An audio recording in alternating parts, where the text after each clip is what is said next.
MuellerCPA.com. That's MuellerCPA.com. You may have heard it said that politics is downstream from culture. This is why, as conservatives, it's so important that we understand our culture and think about it rightly. On issues like faith, art, philosophy, and history, you need a trusted source for analysis and commentary. You need Touchstone Magazine, a journal of mere Christianity. Touchstone brings together the leading conservative Christian minds from the Protestant, Catholic, and Eastern Orthodox traditions to provide the honest reporting and bold commentary you need to make sense of the ever-changing culture. Each issue of Touchstone includes news, book reviews, interviews, and thoughtful reflections on critical issues of faith and life. For a limited time, take advantage of Touchstone's introductory offer. Receive 50% off your annual subscription. That includes 6 issues and full online access to the Touchstone archives. Visit touchstonemag.com and enter code SALEM to get 50% off. Subscribe today. touchstonemag.com. Discount code SALEM. Listen to AM 560, The Answer, online at 560theanswer.com, on the AM 560 mobile app, and your Alexa-powered smart speaker, on TuneIn, iHeart, and radio.com.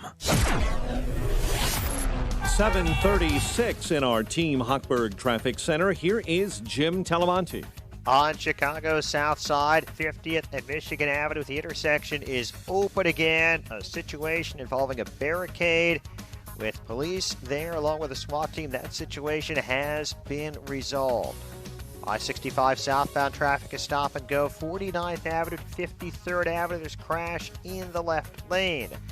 Inbound Kennedy, there's a little bit of congestion around Harlem, 21 minutes O'Hare to downtown. Inbound Eisenhower, delays are Manheim to 17th, and a new crash in the right lane, 33 minutes, 390 to downtown. The Stevenson is 36 minutes, 355 to Lakeshore Drive. The Ryan, 21 minutes from 95th to downtown. That's traffic. I'm Jim Talamonte on AM 560, The Answer. Chicago's Morning Answer continues next in our 1-hour heating and air conditioning weather center. Partly sunny and pleasant today, high 84. Currently 64 degrees at O'Hare. Next news at 8. Breaking news as it happens. Chicago's Morning Answer with Dan and Amy continues next on AM 560, The Answer. This hourly segment is brought to you by Get Down to Business with Shalom Klein, the show for business powered by Mirabali Insurance. Sunday evenings at 6 on AM 560, The Answer. When you've got questions, he always has an answer.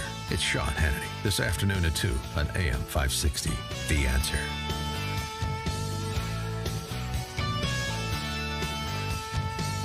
Good morning, Dan and Amy.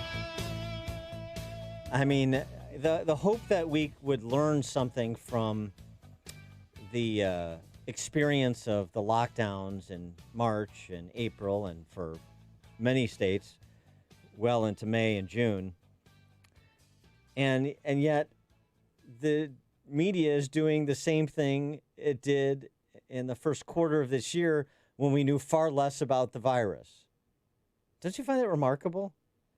They are re-whipping a large percentage of the population into frenzy and into ignoring any contextual information that would lead to more tempered decision-making. We're just going to do it again? The Wall Street Journal points out, yeah, there are flare-ups. To almost, and the reporting on them is almost the media feeling they're vindicated in some way. They're almost celebratory. It's almost as if I told you so. And kind of attitude and that in they point have. in point of fact, everybody told everybody so. Yeah. When you open up, you're likely to see an increase in cases. That's the beginning of the conversation, not the end of it. But the reporting is that's the end of it. By the way, every person who tests positive, particularly of some profile, it's like we're still treating it as like a death sentence. Though it's reported breathlessly in a way that you don't report when somebody has some other illness that is non-fatal for 99% plus of the people who get it. Oh, yeah, like the big news this morning. Jabari Parker has it, self-isolating at his home in Chicago. Dun, dun, dun. Yes. He's fine. These people are fine. Yes. And some of them are asymptomatic, the whole list of NBA players. Hospitalizations in Texas have doubled in 2 weeks. Yep. and increased more than fourfold in San Antonio and the lower Rio Grande Valley. Cases in Harris County, hospitals around Houston have doubled in a week. Oh, that's right. But, for example, New York City had about 12 times more COVID-19 patients per capita in ICU at the peak of its hospital surge in April than California does today. 12 times more. 6 times more than Miami-Dade. 5 times more than Arizona. 4 times more than Harris County. But the headlines, the 3 most populous states are breaking COVID records. In addition to that, the chief operating officer of Tenet Healthcare, which runs hospitals in Sunbelt states, said on an investor call last week, the length of stay on recent cases is lower, the resource consumption is lower. 2 reasons. 1, they're not as severe. 2, everybody has gotten better at treating COVID patients because of learning through experience. And 3, we know that the median age of the COVID infected has dropped significantly in Florida, for example, from 65 to 35. Yeah. And in those areas that have seen a spike, they're still nowhere near capacity with, for example, ICU beds. Oh, and remember the flip side that we're being told to forget again? New study of the Journal of the new study in JAMA, Journal of the American Medical Association, finds the number of adults reporting symptoms of serious psychological distress rose to 13.6% from 3.9% the same time 2 years ago, quadrupling. Higher levels among the young, 24%, lower income, 19%, and Latinos, 18%. Rhode Island reported this week that drug overdose deaths spiked 22% in the first 3 months of this year. See how many young people are turning to drugs because they have nothing else, no organized sports, no schooling, can't get a job. And this doesn't even begin to discuss the 21 million unemployed. We have to reframe the discussion we're supposed to have. It's just staggering to me. But let's get an expert's opinion on it. He is Roger Klein. He's an MD and a JD, Dr. Roger Klein, expert with the Regulatory Transparency Project's FDA and Health Working Group. He's a former director of molecular oncology at the Cleveland Clinic and a former advisor to just about every alphabet soup federal agency you can dream up, FDA, CDC, CMS, HHS. Dr. Klein, thanks for joining us again. Appreciate it. Yeah, hi, Dan. Hi, Amy. Thank you. Was my I wanted to get your reaction to my Jeremiah and to see if I was on point or off point. Yeah, I agree with everything you said, but there are organized sports that it's tearing down statues, breaking buildings, windows. So there's things to do. It's just that we may not consider them positive things to do. So no, you're completely right, and unfortunately, the media is really playing a very destructive role right now. We're seeing increases in cases, which isn't even necessarily bad. It's to be expected. This isn't going away. What they are is they're skewed toward younger people. So we have many more infections. We have some increase in hospitalizations, but not nearly as much as the numbers of infections. And we still have declining deaths, again, because the age profile of the people getting infected is less. And as you say, the states that are the primary focus now are way behind the hard hit states like New York on a population basis. They're still among the better performing states in the country in that regard, and their economies are better off. So this notion that somehow letting people go to work has been harmful. It's the opposite. These are public policy, not medical decisions, and they're doing a much better job of balancing the considerations than the states that have imposed severe lockdowns. And not to sound like President Trump, but are more people testing positive because more people are getting tested? I mean, California yesterday reported more than 7,000 cases. 5,000 cases reported yesterday out of Florida and Texas. You're correct, but there also are more infections. I mean, look. This is kind of like a flu. We're not going to get rid of it if we just stay in our houses. The best thing is that we seem to be sheltering or shielding older people who are more likely to die from it. That's what we can hope for. If younger people, I'm not saying I'm not saying I want young people I know to get infected, but what I will say is that sooner or later people are going to have to get infected. Better build immunity in the young so that the virus stops having any place to go versus having it in nursing homes where it's killing people. Richard Vedder, writing in Forbes magazine and sort of flying off of a study that came out of the University of Washington this week about the failure of the virtual classroom during the lockdown periods in terms of children's intellectual development, said that closing schools was a grievous error. And Denmark and Norway have agreed that after the fact that Sweden was right in not closing the primary grades for education. Is that your view? Should schools reopen, particularly the primary grades? Oh yeah, I think we have to go on with our lives. I don't think now look, if I think it's a good idea to keep kids away from elderly relatives who are sick, quite frankly, when they're going to school. I think the chance that they're going to catch it is much higher. Again, we need to devote our energies toward protecting people who are at highest risk and letting this thing move along, because absent a vaccine, the only way to get rid of it, it appears, is through development of immunity. And then is there been any study or any research that once you get it, is there a chance that you can get it again, or are you one and done? It's not clear, and I don't. But that's the case with the flu as well. I mean, look, if you look at the 1918 Spanish flu, for example, this could potentially be if we didn't have modern medicine. You know, we have ways to treat it. As Dan said that we're getting better. We give steroids. We know long-term steroids just with regular ARDS are helpful. Short-term bursts are not. We know things. And so, that's very helpful in preventing people from dying. We're getting better at it. But you look, I mean, this would be a really, much worse. But could be like the Spanish flu if we didn't have modern medicine. What we're seeing is a virus that we haven't been exposed to yet. It's and now that cohort that got exposed in 1918.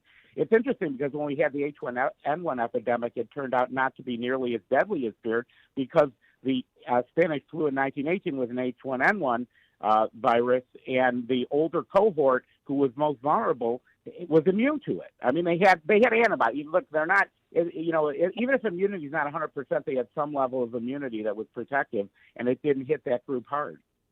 The Oxford AstraZeneca group is moving to final clinical trials on their possible vaccine. Fauci testifying earlier this week before Congress, maybe by the end of this year, maybe early 2021. So even if there is a second wave, regardless of its virility, probably not going to have a vaccine for the second wave this fall and winter. One, how much promise should we put in the vaccine that people keep talking about on the timeline? They keep talking about it, even with as far along as the Oxford group is.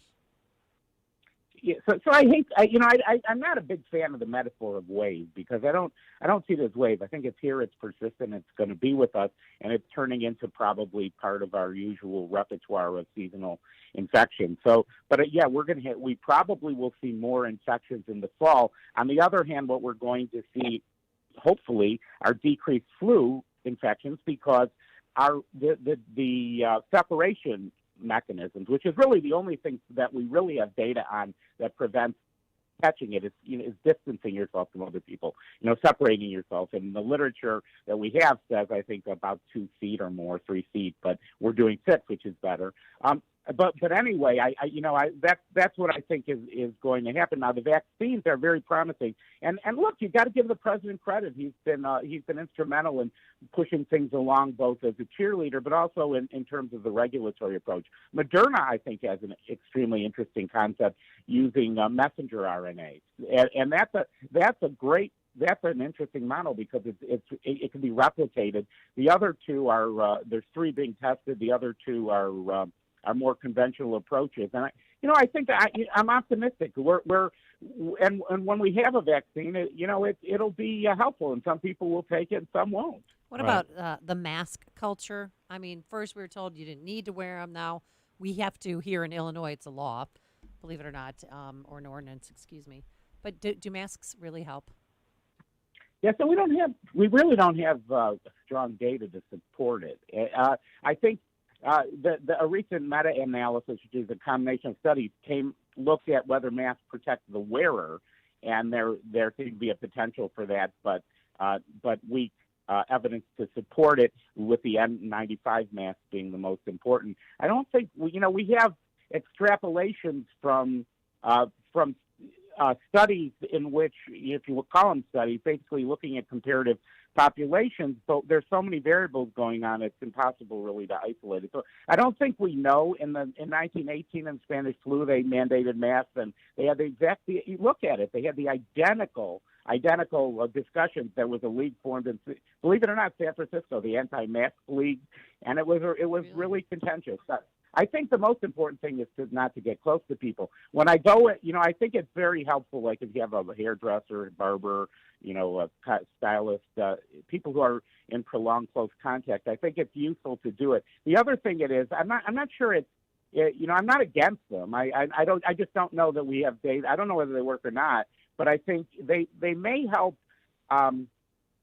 focus people's attention on it. When they mandate it, if I go in and get a haircut, I know if the person's conscientious about that, I'm thinking maybe they're conscientious about other things, the hygiene and the cleanliness. So maybe it's a surrogate. On the other hand, if people get close because they have masks on and think it's reassuring, that they're reassured and that they have a mask on, that they can get close to others, I think that's the wrong move.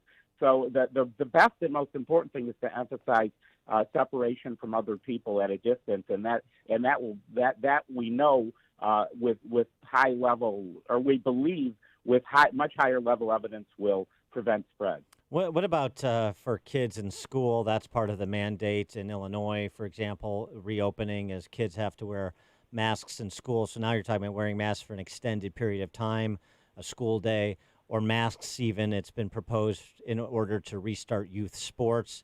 Those two things strike me as inane. Yeah, I'm not sure. First of all, I'm not sure it's even realistic, especially for smaller kids. They're just going to take them off. They always have a cold. I don't know.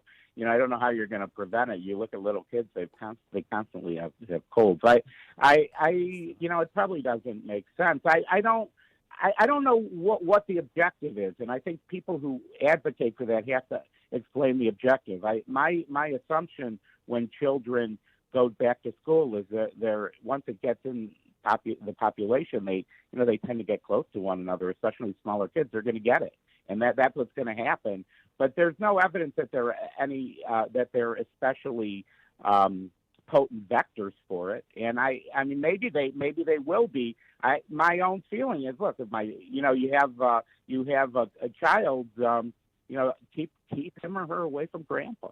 That would be what. Yeah, I mean, I so enjoy the fact that in 100 years we haven't advanced the debate at all. No, not at all. I'm looking at the masks from 1918. It's so great how little we learn from history. It's just it's really edifying.